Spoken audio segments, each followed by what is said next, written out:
The grand ballroom of the Riverside Country Club had never felt more suffocating. Crystal chandeliers cast dancing shadows across marble floors as 300 wedding guests turned their heads toward the small stage. The string quartet had just announced a technical malfunction with their sound system, and panic rippled through the crowd like wildfire through dry grass. This was supposed to be the moment when bride Isabella Chen walked down the aisle to her carefully chosen processional music, the culmination of 18 months of meticulous planning. "We need someone who can sing," whispered the wedding coordinator frantically into her headset, her voice barely controlled. "Anyone, the ceremony cannot start without music." That's when someone from the back called out, "What about him?" A manicured finger pointed toward the corner where Daniel Rodriguez stood quietly, mop bucket beside him, trying to blend into the shadows like a ghost haunting his own life. The janitor had been cleaning the adjacent hallway when the crisis erupted and now found himself thrust into the spotlight he had spent 20 years avoiding. The suggestion was met with uncomfortable laughter that echoed off the vaulted ceilings. Daniel, 42 years old, with calloused hands and a worn uniform bearing the country club's logo, looked like he belonged anywhere but on that elegant stage. His graying hair was slightly damp from work, and his brown eyes held the quiet exhaustion of a man who had carried too much for too long. His uniform hung loose on his frame, testament to the meals he'd skipped to ensure his son had enough to eat. "The janitor?" someone whispered loudly enough for half the room to hear, the words dripping with disbelief. "You can't be serious." But Isabella's mother, Margaret Chen, desperate to save her daughter's perfect day and facing the judgment of 300 guests, approached Daniel with pleading eyes that reminded him painfully of his late wife during her final days in the hospital. "Please," she said softly, her voice trembling, "can you sing? Anything at all?" Daniel hesitated, his weathered fingers nervously adjusting his work gloves. Around him, designer gowns rustled with anticipation, and expensive watches caught the light as guests checked the time impatiently. He didn't belong here among the silk and diamonds, among people whose shoes cost more than his monthly rent, among those who saw him only as the invisible man who cleaned up their messes. I can try," he said quietly, his voice barely audible above the murmurs of doubt filling the room like toxic gas. As Daniel walked toward the microphone, whispered comments followed in his wake like shadows. "This is embarrassing. They should just postpone. What is the bride's family thinking? Someone get him off the stage before he ruins everything." But none of these people knew Daniel's story. None of them knew about the voice that had once filled smaller venues with magic, or about the dreams that had been carefully folded away and stored in a dusty corner of his heart like old photographs yellowing with time. 23 years earlier, Daniel Rodriguez had been a different man entirely. He'd stood on stages across the Southwest, his voice carrying the weight of heartbreak and hope through smoky clubs and intimate concert halls. Music had been his language, his calling, his entire world. He'd written songs that made strangers cry and melodies that lingered in people's minds long after the last note faded into silence. Back then, he wore fitted jeans and button-down shirts, his hair thick and dark, his eyes bright with the kind of optimism that comes from believing your dreams are just within reach. He played guitar with fingers that moved like poetry across the strings, and when he sang, the world stopped to listen. Then he met Carmen at a small venue in Austin on a Tuesday night that would change everything. She had been sitting at a corner table, her dark eyes reflecting the stage lights as he sang about love and loss. After the show, she approached him with a smile that felt like sunrise after the longest night. "Your voice," she had said simply, her words carrying more weight than any review he'd ever received. "It tells stories that matter." They married 2 years later in a small ceremony at her childhood church, surrounded by family and friends who believed in their love and his music. Carmen believed in his dreams even more than he did, encouraging him to write, to perform, to reach for something bigger than the small clubs and local radio stations. When their son Michael was born, Daniel wrote lullabies that Carmen would hum while rocking their baby to sleep, melodies that seemed to contain all the love in the world. The small apartment they shared was filled with music. Daniel's guitars lined one wall. Notebooks filled with lyrics covered every surface, and Carmen's laughter provided the soundtrack to their daily life. She worked as a nurse at the local hospital, while Daniel performed at night, their schedules synchronized like a perfectly orchestrated symphony. But life has a way of rewriting even the most beautiful songs. Carmen was diagnosed with aggressive breast cancer when Michael was only 5 years old. The diagnosis came on a Thursday morning that started like any other. Daniel making breakfast while Carmen got ready for her shift. Michael playing with toy cars on the kitchen floor. Then the phone rang, and everything changed. The medical bills consumed their savings first, then their hope, then their future. Daniel took the job at the country club to pay for treatments that ultimately couldn't save the woman who had been his melody, his harmony, his entire symphony. He worked double shifts, cleaning bathrooms and mopping floors while Carmen fought battles that grew harder with each passing day. During her final months, when the chemotherapy had stolen her hair and the pain medication made her sleep for hours at a time, Daniel would sit beside her hospital bed with his acoustic guitar. He'd play softly, careful not to wake the other patients, singing the songs they'd shared during better times. Sometimes she'd hum along, her voice weak but still beautiful. Sometimes she'd just hold his hand and smile. "Promise me," she whispered during one of their last conversations, "that you won't let the music die with me." After Carmen died on a cold February morning with Daniel holding her hand, the music died too. Daniel's guitars gathered dust in the closet while he worked longer hours, struggling to raise Michael alone on a janitor's salary that barely covered rent and groceries. The voice that had once moved audiences now spoke only in whispers of "good morning" and "excuse me" as he cleaned the very stages where other people's dreams came true. Michael, now 16, had inherited his mother's gentle spirit and his father's musical talent, but Daniel couldn't bear to hear him sing. Every note was a reminder of what they'd lost, every melody an echo of Carmen's voice calling from a distance he could never cross. Now, standing before this crowd of strangers in their designer clothes and judgment, Daniel felt the weight of every silent year pressing against his chest like a physical force. The microphone felt foreign in his hands, but somewhere deep inside, something stirred. Something that remembered what it felt like to believe in the power of music to heal, to transform, to make sense of senseless loss. "This song," he said quietly, his voice gaining strength as it carried through the sound system, "is for anyone who has ever loved someone they had to say goodbye to too soon." The room fell silent in a way that felt sacred. Even the servers stopped moving, champagne glasses forgotten in their hands. Daniel closed his eyes and let the first note escape like a prayer released into the universe. It was Ave Maria, but not the version these wealthy guests expected. This was Carmen's favorite arrangement, the one he used to sing to her during those final months when words weren't enough, but music still held magic. His voice filled the ballroom like warm honey poured over broken glass, each note carrying 20 years of suppressed emotion. The melody soared and dipped, painting pictures of love and loss, of hope surviving in the darkest places, of beauty persisting even in the face of unimaginable pain. Daniel's voice had grown richer with age and suffering, textured with the kind of depth that can only come from truly living, from losing everything and somehow finding the strength to keep breathing.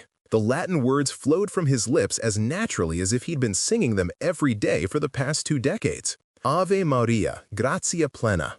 Each phrase was a conversation with his wife, a promise kept, a heart finally opening after years of protective silence. In the third row, businessman Harold Westbrook, who hadn't cried since his father's funeral 15 years earlier, felt tears sliding down his cheeks without permission. Isabella's grandmother, 93 years old and convinced she had heard every beautiful thing the world had to offer, gripped her purse with arthritic hands and whispered, "Dear God in heaven." The bride's cousin, Emily, a professional music critic for the city's largest newspaper, sat transfixed. She had attended hundreds of performances, interviewed countless artists, but she had never heard anything like this. This wasn't just technical skill. This was pain transformed into beauty, loss alchemized into something transcendent. But it was Isabella herself who was most affected. Standing at the back of the room in her $1,000 gown, she felt something shift in her understanding of what this day, this moment, this commitment really meant. Daniel's voice wasn't just providing the soundtrack for her walk down the aisle, it was telling the story of what marriage actually was. The joy and the sorrow, the holding on and the letting go, the promise to love even when love required everything you had and more than you knew you could give. Have you ever heard a sound so beautiful it made you forget to breathe? Share in the comments where you're watching from as we continue this incredible story. As Daniel reached the climax of the song, his voice soaring to heights that seemed impossible for a man who cleaned floors for a living, something magical happened. The skeptical expressions on the guests' faces transformed into something approaching awe. These people, who were accustomed to purchasing their entertainment from the finest performers money could buy, were witnessing something that couldn't be bought or manufactured. When the final note lingered in the air like incense in a cathedral, the ballroom remained frozen in perfect silence. The chandeliers seemed to dim in respect, the very air heavy with the weight of beauty that had just filled the space. Then, slowly, applause began. Not the polite clapping of social obligation, but the kind of thunderous recognition reserved for moments that changed something fundamental inside you.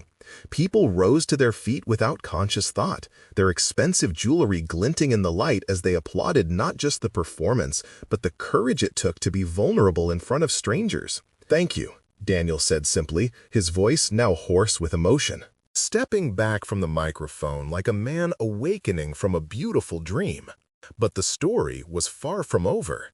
As Isabella walked down the aisle to the echo of Daniel's voice still resonating in everyone's hearts like ripples in still water, she made a decision that would ripple through both their lives in ways neither could imagine.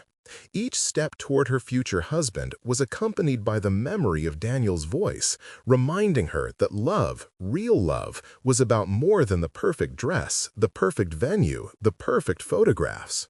After the ceremony, as guests moved toward the reception hall buzzing with conversation about the extraordinary performance they'd witnessed, Isabella approached Daniel with tears still fresh in her eyes and a determination that reminded him powerfully of Carmen. "I need to know your story," she said, her wedding dress rustling as she knelt to his eye level where he sat on a maintenance room chair, suddenly exhausted. That wasn't just singing. That was something else entirely. That was someone's whole life in song.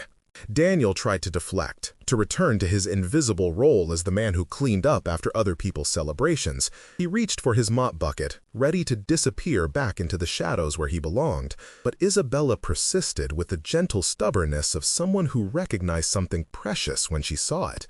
"Please," she said, "I'm not going anywhere until you tell me." And slowly, carefully, like a man learning to trust again, he began to share. About Carmen, whose laugh had filled their small apartment with music. About the diagnosis that came like a thunderclap in a clear sky.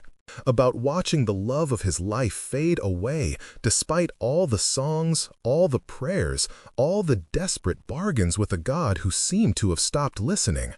About Michael, now 16 and working after school at a grocery store to help with bills, who had stopped singing completely after his mother's death. About dreams deferred and talents buried under the weight of survival, of choosing between pursuing music and keeping food on the table. "You have a gift," Isabella said firmly, her wedding makeup slightly smudged but her conviction absolute. "A real gift. And gifts like that aren't meant to be hidden away like family heirlooms nobody uses." Unknown to Daniel, Isabella's new husband, James Mitchell, was more than just a successful businessman with a corner office and a collection of expensive watches. He was also the silent partner behind Harmony Records, a boutique label known for discovering authentic voices and real stories, artists who had something meaningful to say rather than just technical skills to sell. As the reception continued around them, the sound of laughter and clinking glasses providing a soundtrack to conversations about the extraordinary performance they'd witnessed, Isabella and James made a series of phone calls that would change everything. But not everyone was pleased with the attention Daniel was receiving. Country club manager Richard Hartwell had built his reputation over 15 years on maintaining the establishment's exclusive atmosphere. The club's membership roster read like a who's who of the city's elite, and Hartwell took pride in ensuring that the staff remained invisible, efficient, and above all, in their designated roles. Seeing a janitor receive more attention than the wealthy guests who paid his salary threatened everything he believed his business represented. "This is highly inappropriate," he told Isabella curtly, his voice cutting through the celebration like a blade. The staff should remain in their designated roles. Rodriguez needs to return to his duties immediately. The confrontation happened in full view of the remaining guests, many of whom had lingered specifically to speak with Daniel about his performance, to ask about his background, to understand how someone they'd overlooked had moved them so deeply. "He's not a performer," Hartwell continued, his voice carrying across the room like a prosecutor making his case. "He's maintenance staff, nothing more. This display is completely unprofessional and reflects poorly on our establishment."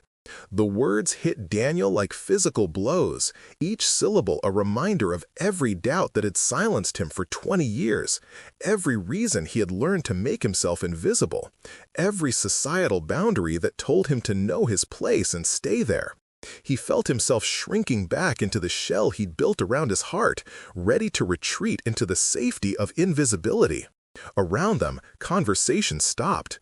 The wealthy guests who had been moved to tears by his performance now watched this public humiliation with the uncomfortable fascination of people witnessing a car accident.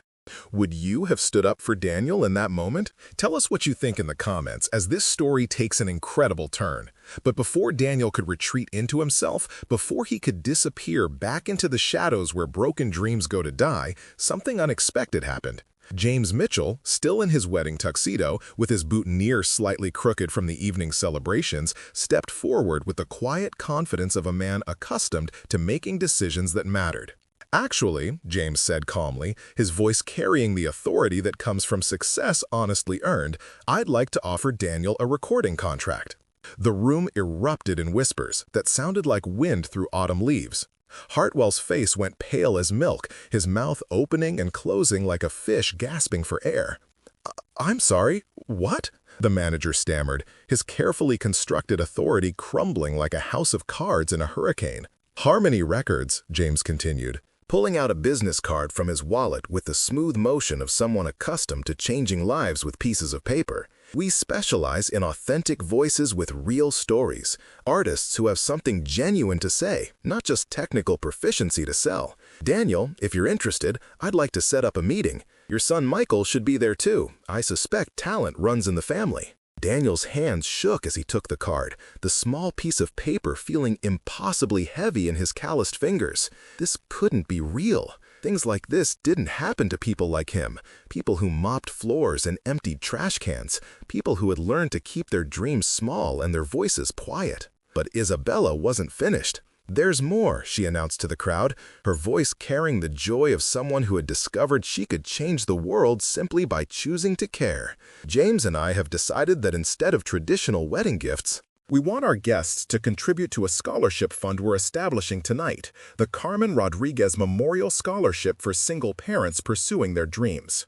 Daniel's legs nearly gave out. Carmen's name, spoken aloud in this place of privilege and power, validated in a way he never could have imagined.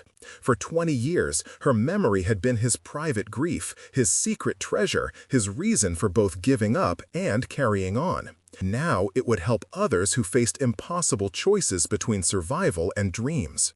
The response from the guests was immediate and overwhelming. Checkbooks appeared, phones emerged as people accessed banking apps, and within minutes, thousands of dollars were pledged to honor the memory of a woman most of them had never met, but whose love story had just moved them to tears. Hartwell, recognizing the shift in power and public opinion with the survival instincts of a career politician, tried desperately to backtrack. "Of course. We've always supported the artistic endeavors of our staff members. The club has a long tradition of—" But the damage to his credibility was done. Several guests approached him afterward, questioning the country club's treatment of employees and threatening to reconsider their memberships unless changes were made. The board of directors would receive several strongly worded letters in the coming weeks, and Hartwell would find his own job security suddenly as fragile as Daniel's dreams had been just hours earlier. 3 months later, Daniel stood in a professional recording studio for the first time in over 2 decades. The walls were lined with gold records and photographs of famous artists, but none of that mattered. What mattered was the feeling of coming home, of rediscovering a part of himself he'd thought was buried forever. Beside him, Michael held a guitar, Carmen's guitar, finally retrieved from the closet where dreams had waited patiently for resurrection.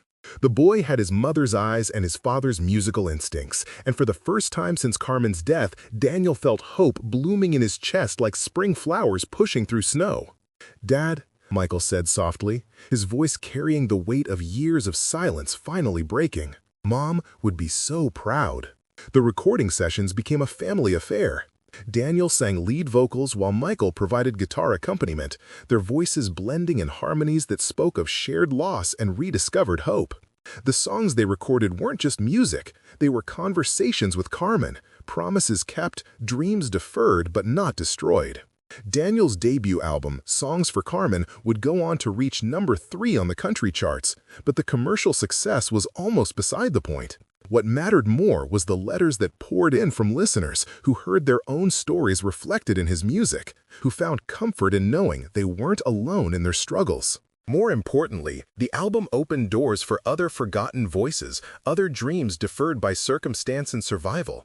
Harmony Records began actively seeking out working-class artists with authentic stories to tell, and Daniel became an advocate for musicians who had been overlooked by an industry that often prioritized marketability over authenticity.